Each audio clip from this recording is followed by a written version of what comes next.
I'm going to deviate a little bit this morning. Our reading should have come out of the 8th chapter there. I'm going to jump to the 11th chapter. If you'd like to follow me in the reading of the 3 verses I'm using as text.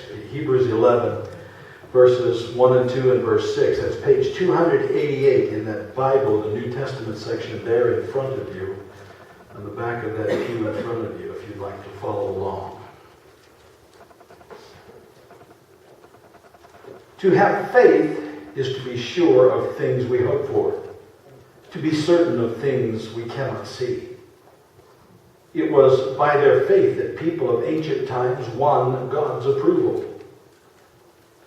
And then verse 6, no one can please God without faith, for whoever comes to God must have faith that God exists and rewards those who seek Him. The title of the message is, When in Doubt, Faith It. A few years ago, a judge fined 20 members of an Amish community up in Edinburgh, PA. Their crime was they refused to put a reflective triangle on their horse-drawn buggies on the back of it. The judge says safety overrules religious objections. And they were of the Schwarzentuber Amish. They say that symbol violated their beliefs. And they were fined $95 each for failing to use that slow-moving vehicle symbol on their buggies. They use instead reflective tape and lanterns on the rear of their buggies. They said that they would leave Pennsylvania if they lost their appeal. Now, I don't recall whether they lost it or not. That's been a few years ago. But our local radio station had that as a news item, and I remember these words they quoted. It wasn't in any of the articles I read. They say, the Amish said in that release, our safety is in God's hands. Now you may see that as a statement of faith or a statement of stupidity, depending on your outlook. One thing's certain, as believers in Jesus Christ, we are told by Jesus that we can't accomplish much without acting in faith. Even when we aren't sure, faith can rise up, can pull us through. That's what we're going to talk about in this message. We're going to look at 6 things pertaining to faith and how God's people achieved great things by letting faith guide them, even in the face of doubt. First of all, you have an outline of the message there in your bulletin. If you would like to follow that outline. I know a lot of you like to take notes. First point is this. Faith sees the invisible. Let's go back again. I'm going to read most of these verses for you. I'm using the New International Version at this time. Verse 1 says, now faith is being sure of what we hope for, certain of what we do not see.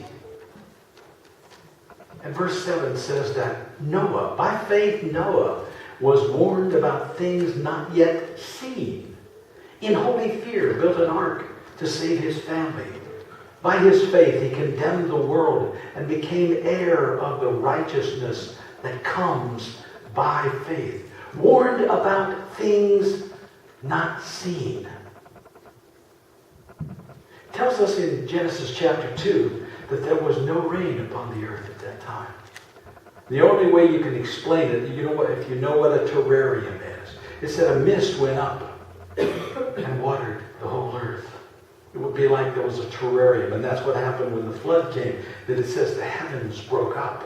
That was broken and exposed the earth to elements beyond what they would have known at that time. And God says to Noah, I'm going to bring a flood on the earth. I don't know if you've ever seen Bill Cosby's routine, Noah. Have you ever heard that?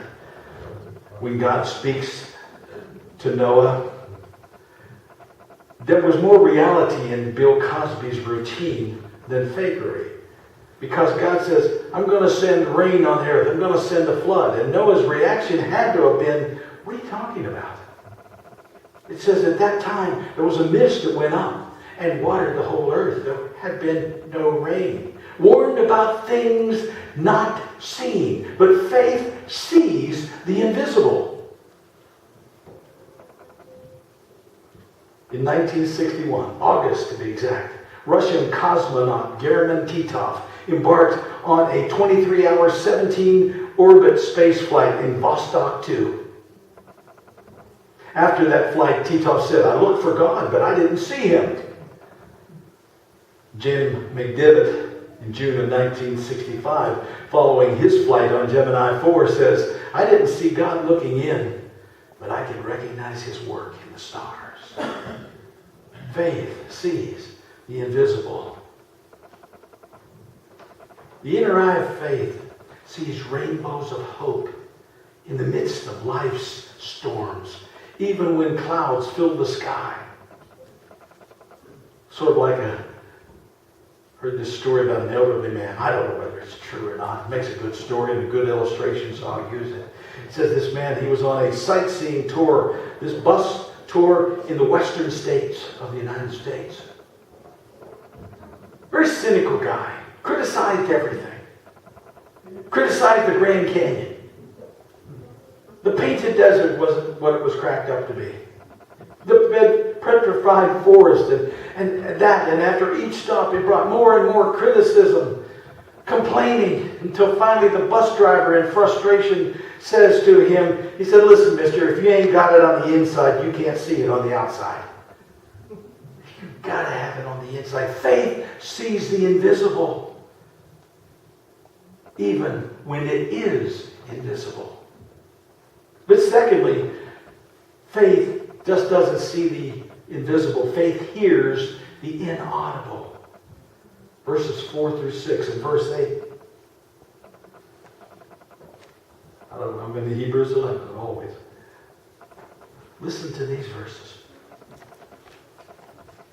By faith, Abel offered God a better sacrifice than Cain did. By faith, he was commended as a righteous man when God spoke well of his offerings.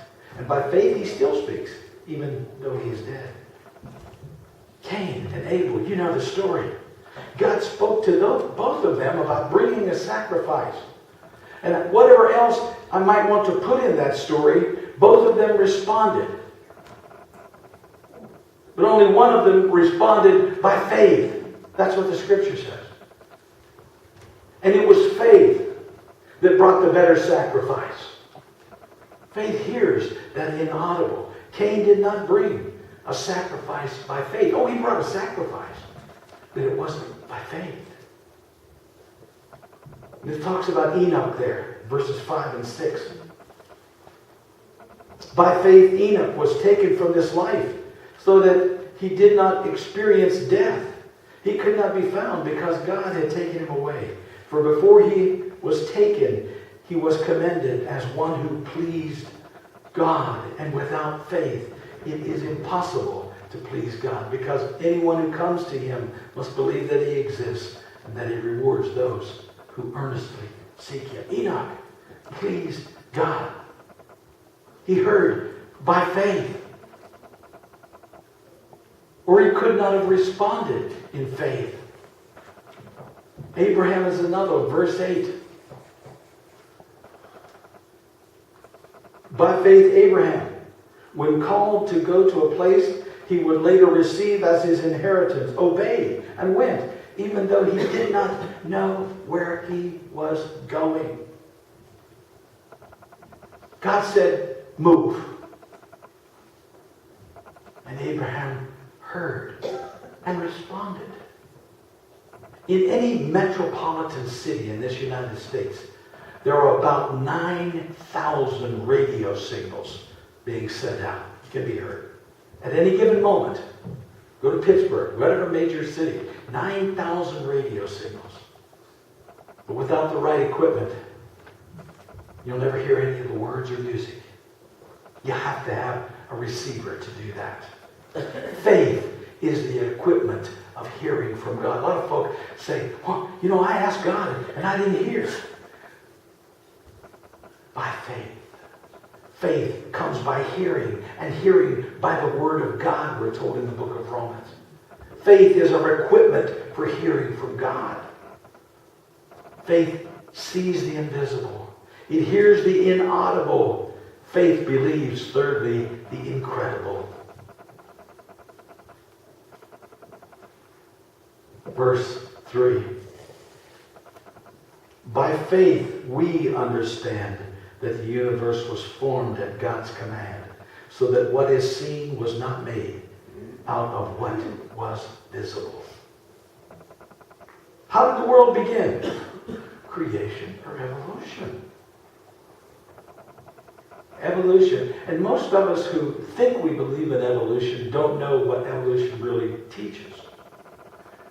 Darwinism, at its basic root, says it all started, present theory, Big Bang. And all that we see, this is the heart of Darwinism, is the product of blind, purposeless forces. Oh no, you weren't thought of in evolution. No, you just happened to come along as a human being. You were just a mistake. You are the result of blind, purposeless forces. Through pure chance, over eons of time, life was caused. Through countless mutations, they were caused to evolve into various life forms we now see, mankind included. See, when you understand the basics of Darwinism, it doesn't make any sense. No point at all in it. There's no point in you and I, in our lives. There's nothing beyond this. You're just a mechanism that came about. How many of you feel like a mechanism this morning? We're reaping the whirlwind. Talked about that this morning in our pastor's study group. We are reaping in this nation what we have taught to our children. You are nothing, you came from nothing, and you're going to nothing. And what do they act like? A bunch of barbarians. Burn down your town because you won a football game. And there's one pastor who would use a not very nice word about them, would he? He would say idiots. We don't know him. Dr. Dwayne Gish, he throws this funny thing in here. He said, the odds of all of that happening are incalculable. Like a tornado going through a junkyard and putting together a 747 at the other end. That's evolution. God is said to have created. Intelligent designer. That's what creation teaches. Yet there was a Big Bang at the beginning. The loudest sound in all of history. What was it? God's voice. It was that big booming voice of God that said, "Let there be light." And there was light. There was a Big Bang. It was God. That to the modern, contemporary, educated mind is incredible. But faith says, okay, that makes more sense than any of this other stuff. The real battle we Christians face is not evolution against creation, by the way. That's not it. The real problem we face is naturalistic philosophy, which is a religion parading as science and being defined as such by naturalistic scientists. The real battle is worldview against worldview. Religion against religion. That's why you can't straddle this thing. Because when you go to the other side in your belief, you have given up your religion for another religion. You have converted. Oh, I didn't think it was that. Oh, it's that easy. Aside from all that, I don't want to get too deep with this thing. It's getting beyond I can even handle it. When it comes to us as individuals, when it comes to us as a church, what incredible thing do we have to believe God for? What are you believing that is incredible to believe God for? Breakfast? No. What incredible thing are we believing God for as a congregation? Any answers? Jesus. That's a good answer. But you know something? Jesus wants us to do something, doesn't he? He wants us to do something. And what are we going? What are we shooting for? What's out there that he wants us to do on this earth? Heaven is wonderful. But Jesus is more than an insurance policy.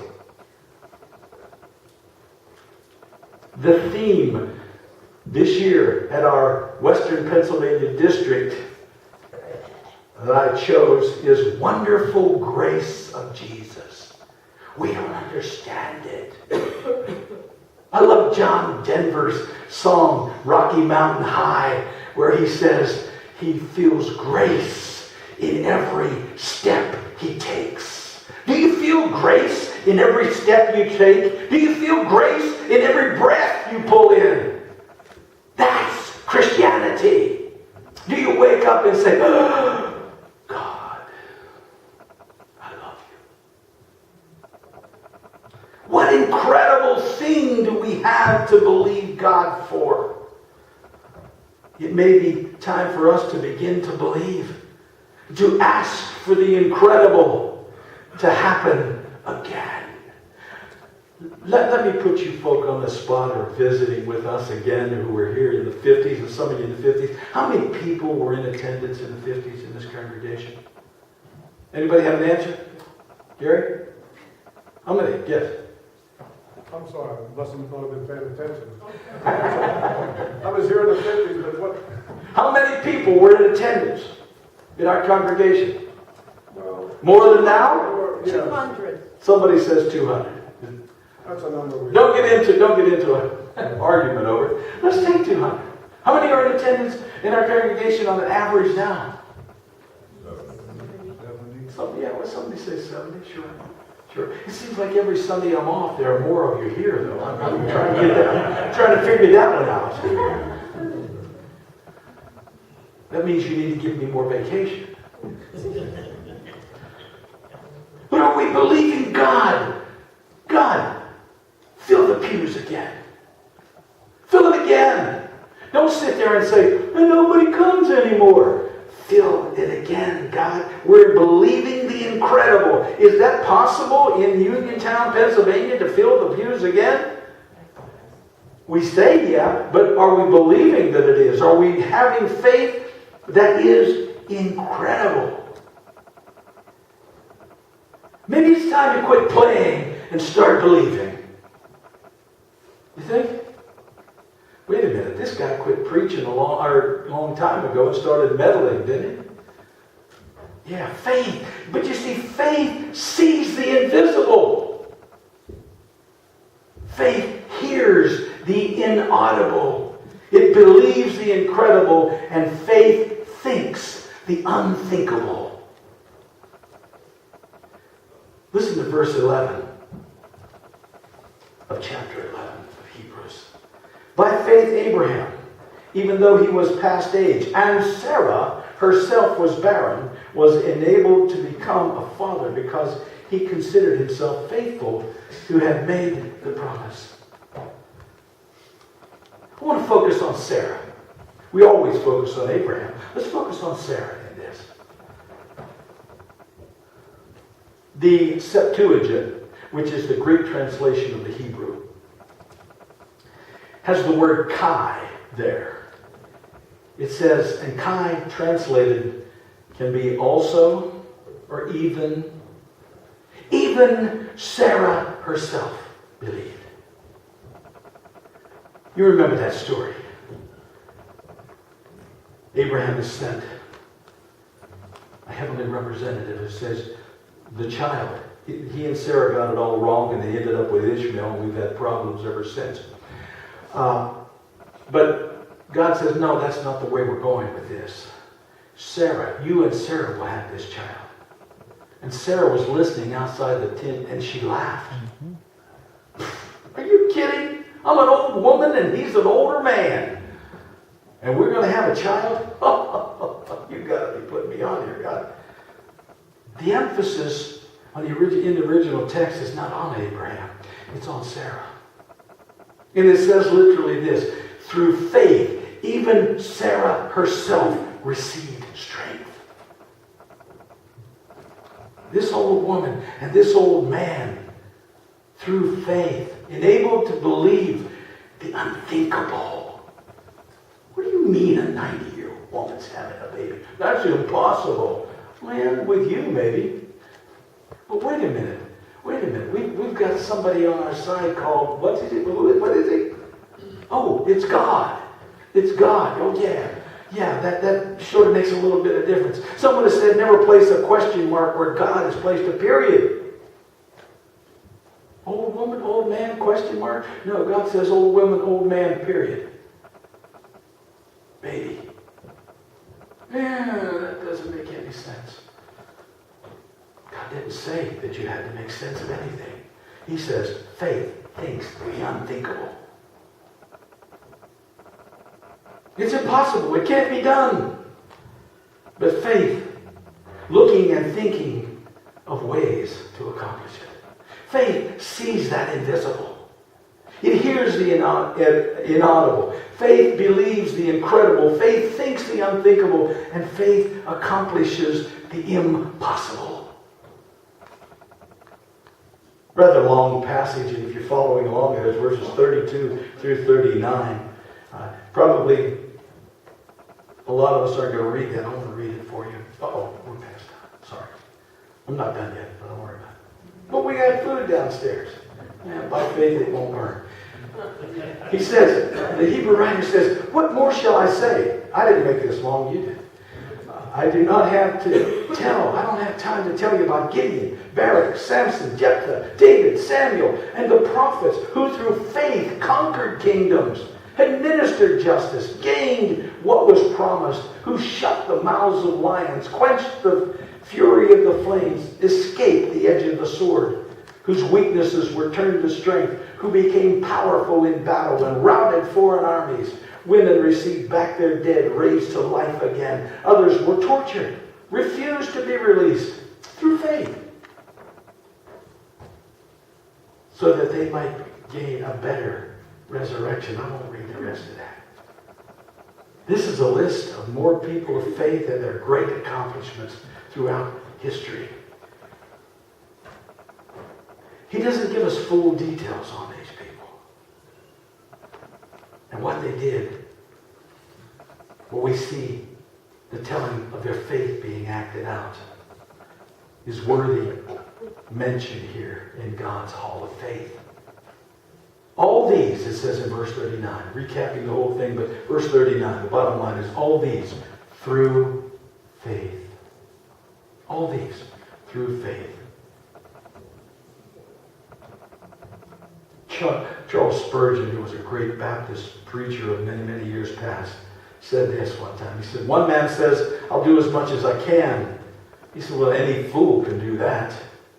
He who believes in Christ does what he cannot do, attempts the impossible, and performs it.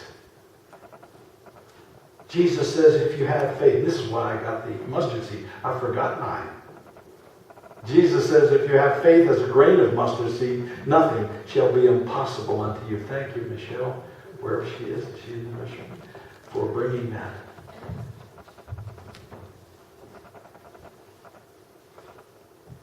And I don't like to focus on if you have faith as big as a mustard seed.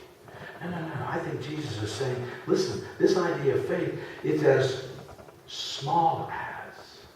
If you can muster, that much, nothing will be impossible for you.